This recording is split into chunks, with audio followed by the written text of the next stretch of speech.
এই 12, next 13।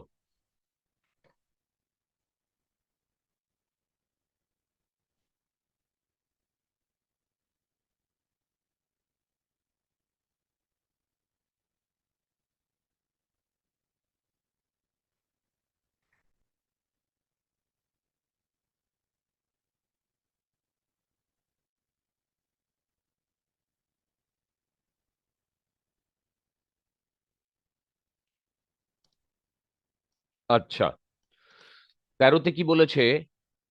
A solid sphere of mass M, solid sphere of mass m and radius smaller is placed inside a hollow thin spherical shell of mass capital M. এইটা capital M,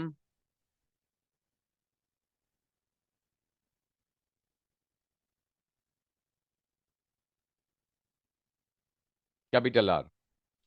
A particle of mass m dash is placed on the line joining the two centers at a distance x from the point of contact of the sphere and the shell.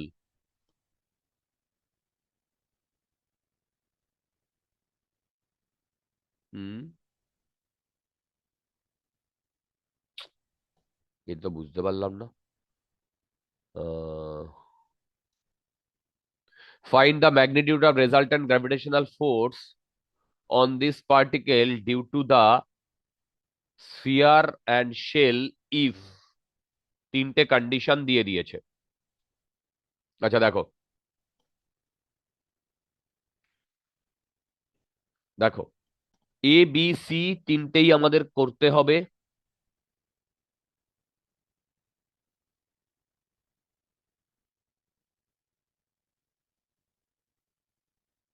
দেখো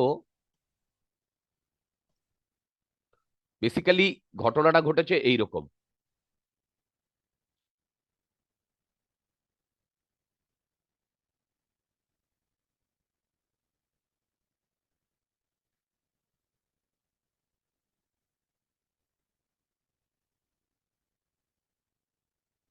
দেখো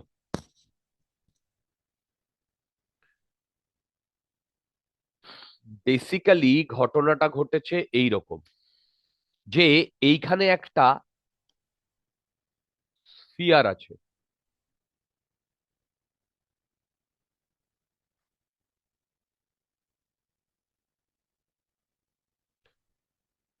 M মাসের, আর এইটা capital M.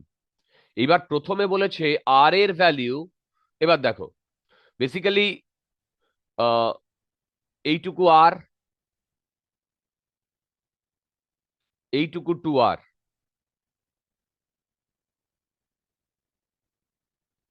এর radius আর। এবার আমরা যদি ফার্স্টের কনসেপ্টটা ডিসকাস করি, দেখো ফার্স্টের কনসেপ্টটা ডিসকাস করি, আর এক্স টু আর, আর এক্স টু আর, টু আর এক্স টু আর। আচ্ছা, এক্সটা আর আর টু আর এর মধ্যে, দাঁড়া, মানে কি এর মধ্যে কি করে ঢুকে যাবে?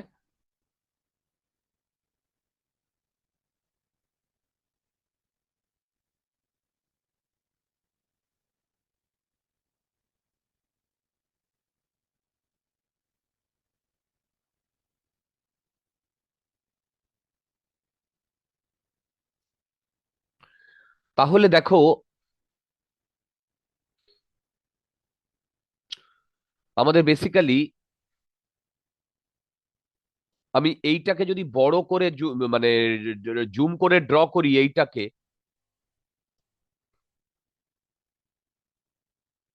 দেখো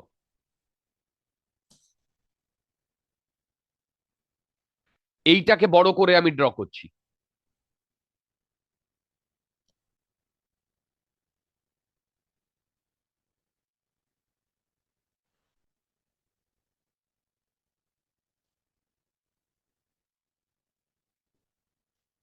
এইটাকে যদি বড় করে ড্র করি, এটা বলেছে যে এক্স হচ্ছে আর আর টু আর এর মধ্যে, মানে এই পয়েন্টটা যদি ও পয়েন্ট বলি, এই পয়েন্টটা যদি ও পয়েন্ট বলি, তাহলে এইখানে লাই করছে এক্স, এইটা। এবার আমার পরিষ্কার যে বক্তব্য সেটা হচ্ছে, তুমি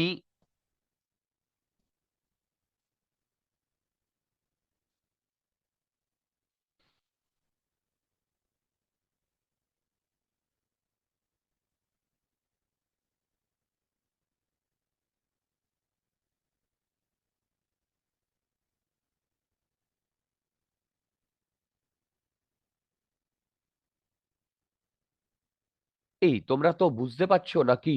নাকি এই ঠিকই তো করছি? হ্যাঁ স্যার, আমরা বুঝতে পারছি। Okay okay okay. Um a solid sphere of mass M, solid sphere যেটার ছোট রেডিয়াস। তবে আপনি এক্স ডিস্টেন্সটা কোনটা বলেছে ওটা না বুঝতে পারলাম না। আমি এক্স ডিস্টেন্সটা নিয়েছি ডিয়ার এইখান থেকে। আচ্ছা, সেটাই আমি একবার দেখছি। এইখানে এ পার্টিকেল অফ মাস এম, মানে এইটা একটা পয়েন্ট পার্টিকেল, মানে এখানে তিনটে তিনটে পার্টিকেলের কথা বলেছে কিন্তু। একটা হচ্ছে এই ক্যাপিটাল এম মাসটা, আরেকটা হচ্ছে স্মল এম মাসটা, আর এই এম ড্যাশ মাসটা is placed on the line joining the two centers at a distance x from the point of contact of the sphere and the shell.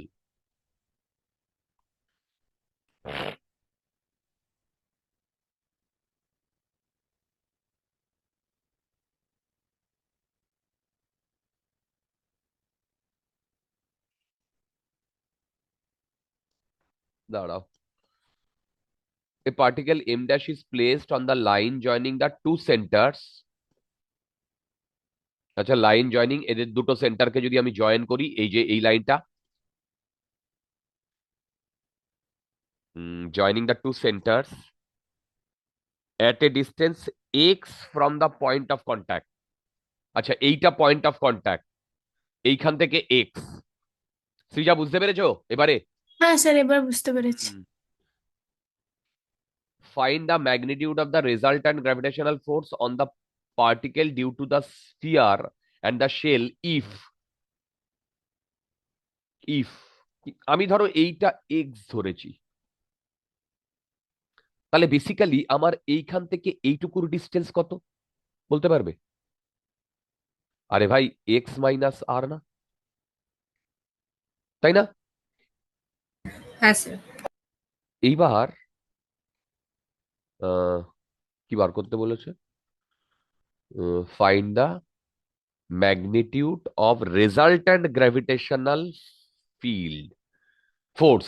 আচ্ছা, তোমরা একটা কথা বলো তো, এইখানে ধরো এম মাসটা রয়েছে, এম ওয়ান, আর এর মাস এম, তাহলে এই স্মল এম এর ওপরে দুজন ফোর্স দেবে। এক তো এই স্ফিয়ারটা ফোর্স দেবে, আর এই শেলটা ফোর্স দেবে যার মাস ক্যাপিটাল এম। দেখো দেখো দেখো, তোমরা আমার কথা বুঝতে পারছো কিনা? হ্যাঁ স্যার। ওকে, তাহলে বলো তো, এই ক্যাপিটাল এই স্মল মাস মানে এম ওয়ানটা শেলের মধ্যে আছে। আরে বাবা, এই শেলের মধ্যে আছে, তাই হ্যাঁ তো? স্যার। তাহলে বলো তো, শেলের মধ্যে আর যদি কোনো ইয়ে থাকে, মানে শেলের মধ্যে গ্র্যাভিটেশনাল ফিল্ড জিরো হয়, শেলের মধ্যে yes sir. Gravitational field zero হয়। দেখো কি বললাম, শেলের মধ্যে গ্র্যাভিটেশনাল ফিল্ড জিরো হয়। তোমরা বোধহয় বুঝতে পারলে না, নাকি বুঝতে পারলে? বুঝতে পেরেছি স্যার। ওকে, তাহলে এবার বলো তো, তাহলে শুধু এই M1 এর ওপর কে ফোর্স দেবে? শুধু M1 এর ওপর কে ফোর্স দেবে? এই সলিড স্ফিয়ারটা। হ্যাঁ স্যার। তাহলে সলিড স্ফিয়ারটার জন্য এখান থেকে x - r ডিস্টেন্স দূরে আমাদের ফোর্সের ভ্যালু হয় G M, sorry small m, M1 x - r divided by small r cube. এই যে এই ফর্মুলাটা কাজে লাগালাম না, এই ফর্মুলাটা। কিন্তু আমার একটা ডাউট হচ্ছে, এক্স এর ভ্যালু আর 2r এর মধ্যে আছে, মানে সলিড স্ফিয়ারের মধ্যে আছে। আচ্ছা, পয়েন্ট অফ কন্টাক্ট থেকে আমি আনসারটা একবার দেখি।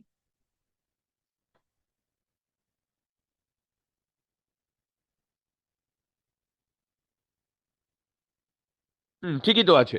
দেখো 13, একদম পারফেক্ট। দেখো 13, দেখো x - r। ওকে, আচ্ছা, এইটা হয়ে গেল।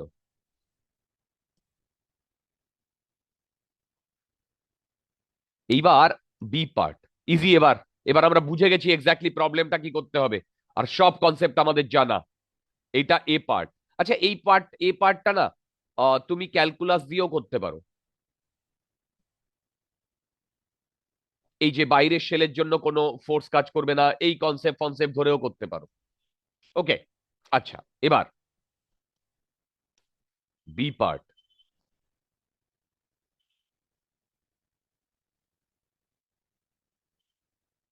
দেখো বি পার্ট,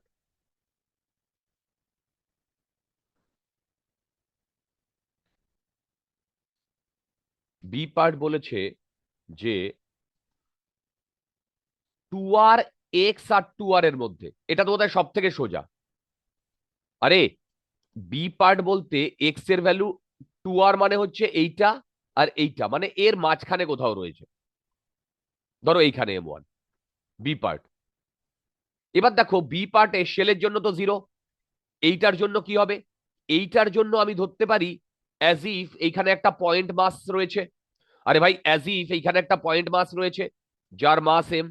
তাহলে এদের মধ্যে দেখো,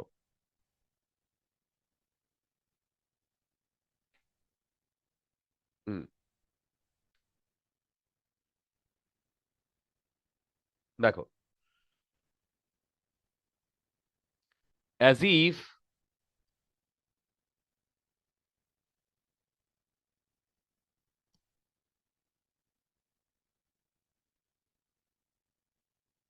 এইখানে একটা পয়েন্ট মাস রয়েছে,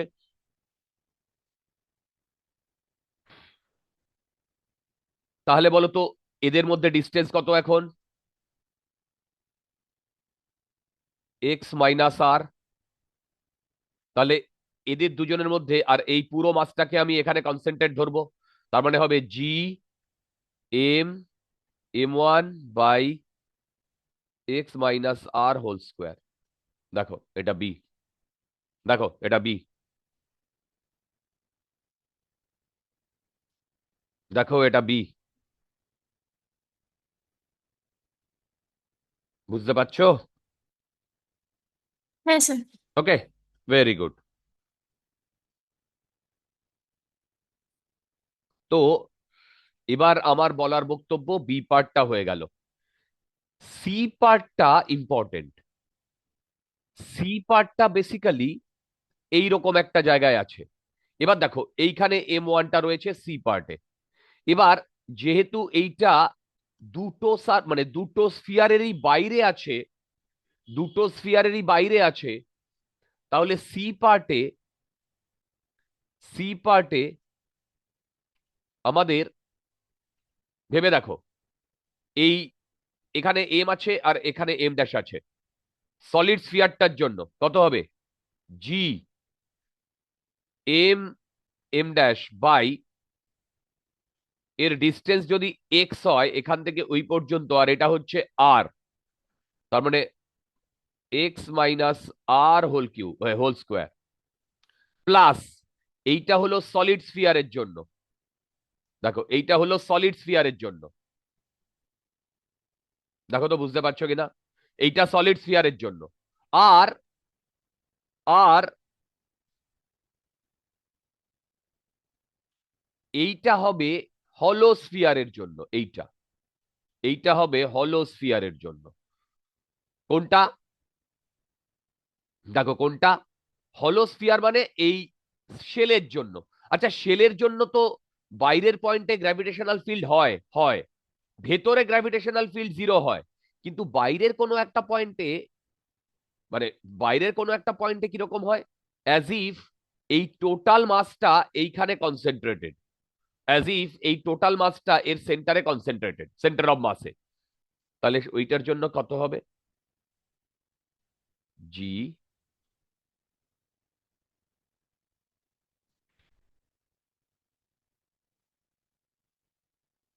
জি M M dash by X minus আর।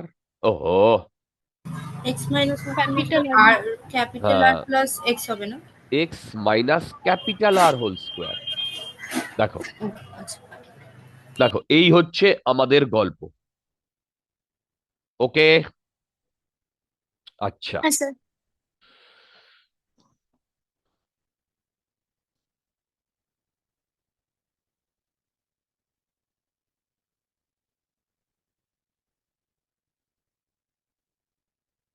আচ্ছা, আমরা 14-15 গুলো করতে থাকি খুব তাড়াতাড়ি করে।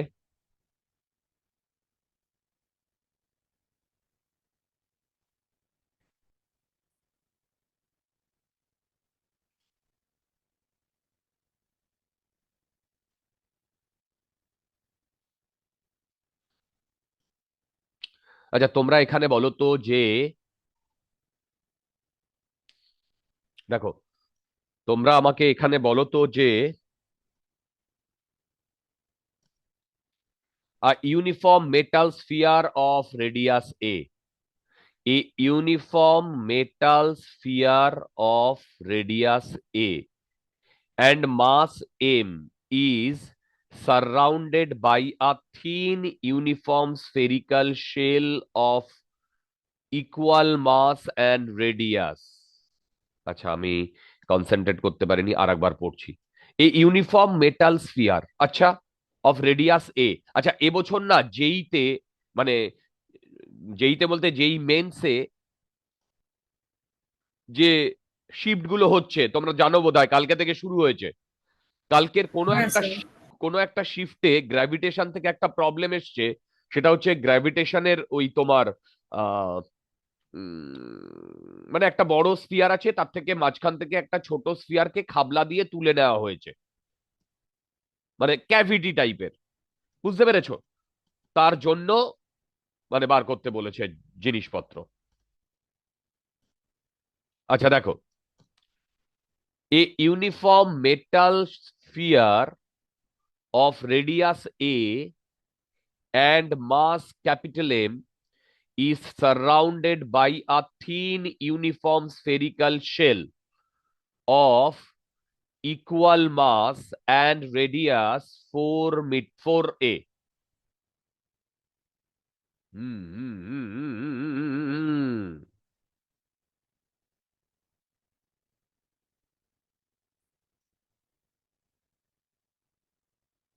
স্যার এটাও কিছুটাই আগের মতন না? এক্স্যাক্টলি, সেই জন্য তো পুরোটা করবো না ডিয়ার, আমি তো জাস্ট এখান থেকে তোমাদের মানে ইয়েটা বলে দেবো। এটা এক্স্যাক্টলি আগের মতো।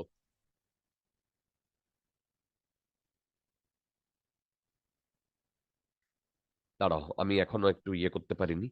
এই ইউনিফর্ম মেটাল স্ফিয়ার, আচ্ছা, অফ রেডিয়াস এ, আচ্ছা, and capital mass and mass m is surrounded by a thin uniform spherical shell of equal mass and radius 4a।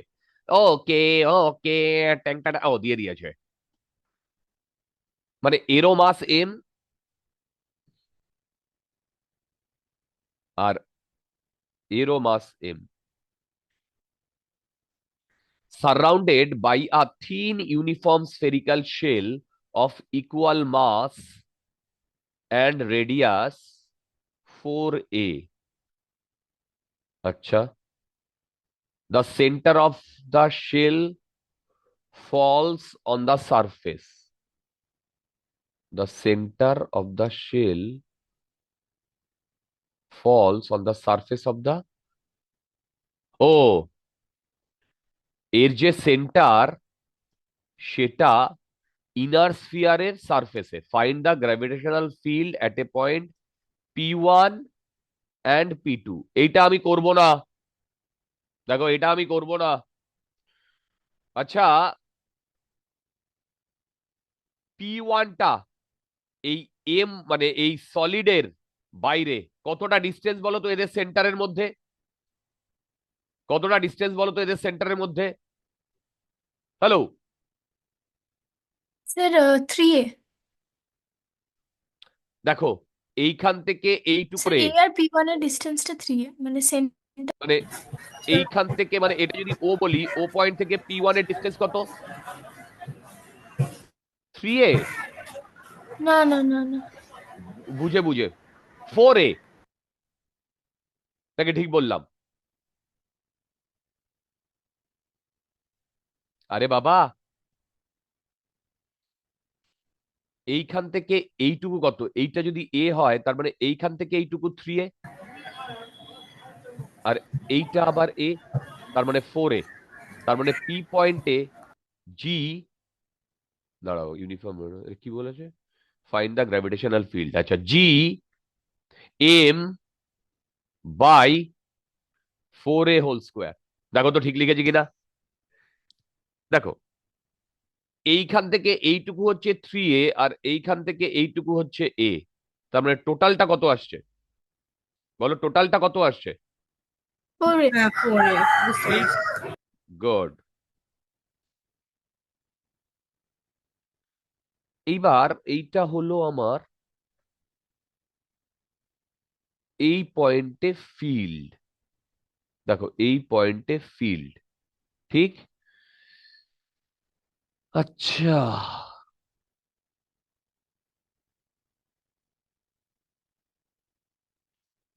এটা হলো এই স্ফিয়ারটার জন্য। দেখো এইটা হলো এই স্ফিয়ারটার জন্য, এই স্ফিয়ারটার জন্য। দেখো এইটা হলো এই স্ফিয়ারটার জন্য।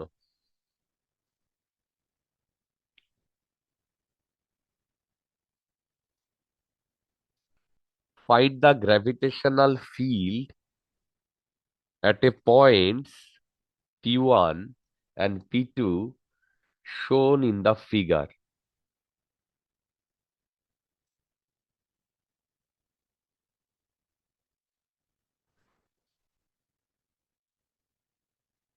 P1 এ তো বেরিয়ে গেছে, P2 তে কি হবে বলো তো? P2 তে হবে G M by, sir 6A হবে। এইটা থেকে এইটুকু ডিস্টেন্স হচ্ছে 5A বড়টার জন্য, আর ছোটটার জন্য হবে GM by 6A whole square.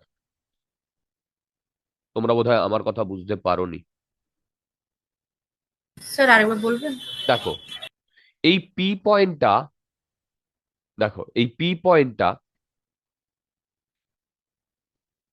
এই যে P2 পয়েন্টটা, এর সেন্টার থেকে 5A ডিস্টেন্স দূরে, আর এর সেন্টার থেকে 6A ডিস্টেন্স। দেখো ও হ্যাঁ হ্যাঁ, বুঝতে পেরেছি। মানে দুটোর দুটোর গ্র্যাভিটেশন, এটা ফোর্সটা ক্যালকুলেট করে অ্যাড করা হয়েছে, সেটা টোটালটা বের করা হলো। Exactly exactly. বাস, এটা নিয়ে আমরা আর আহ, ইয়ে করব না, তোমাদের আমি আনসারও দেখিয়ে দিতে পারি। ওই দেখো, GM by 16A square, GM by 16, ও হো, তা এটা তো 4A হোল স্কোয়ার। আর এইটা আসছে 1/36, 1/25, এটাকে ক্যালকুলেট করলে ওটাই আসছে, মানে আনসারে যেটা আসছে সেটাই আসছে। দেখো 61/900 জিএম বাই এ স্কোয়ার। দেখো